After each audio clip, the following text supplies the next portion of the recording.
ഞാൻ ഈ പറയുന്നത് കേരളത്തിലെ എല്ലാ യുവാക്കളോട് കൂടിയിട്ടാണ്. നിങ്ങളിൽ ഡ്രഗ് ഉപയോഗിക്കുന്ന ആൾക്കാർ, അത് നിങ്ങളുടെ തീരുമാനമാണ്. പക്ഷെ ദയവ് ചെയ്ത് നിങ്ങൾക്ക് മക്കളുണ്ടാകാതെ നോക്കിക്കോണം.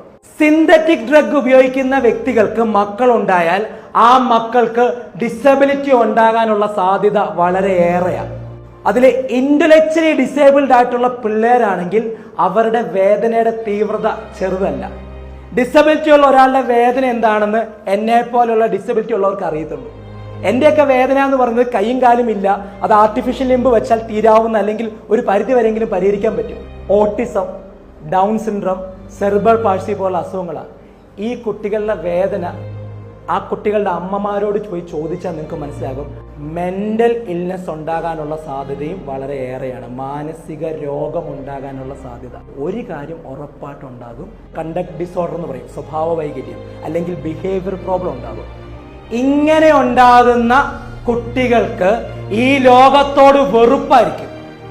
അവർ വയലന്റ് ആയിട്ടുള്ള സ്വഭാവമായിരിക്കും. നശിപ്പിക്കാനുള്ളൊരു ചിന്തയും സ്വഭാവം കാണിക്കും. ഇനി കേരളത്തിൽ വരാൻ പോകുന്ന ഒരു തലമുറ എന്നുള്ളത് ഇത്തരത്തിലുള്ള ഒരു വയലൻസ് ഉള്ള വിഭാഗം ആൾക്കാരായിരിക്കും.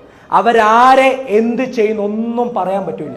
തിരുവനന്തപുരത്ത് സ്വന്തം രക്തത്തിൽ പിറന്നവരെ അടിച്ചു കൊന്ന് തീർത്തപ്പോൾ ആ പയ്യനുണ്ടായത് അതാണ്. ഒരു പോലീസുകാരനെ ചവിട്ടിക്കൊന്നപ്പോഴും സംഭവിച്ചത് തന്നെയാണ്.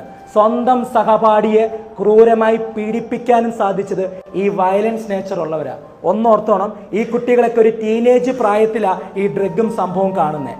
ഈ വരാൻ പോകുന്ന പിള്ളേരോ ജനിക്കുമ്പം മുതല ഡ്രഗ് ഉപയോഗിച്ച് ജീവിതം നശിപ്പിക്കാൻ പോകുന്നവരോട് നിങ്ങളുടെ തലമുറ നിങ്ങളോടുകൂടി അങ്ങ് തീർന്നോണം.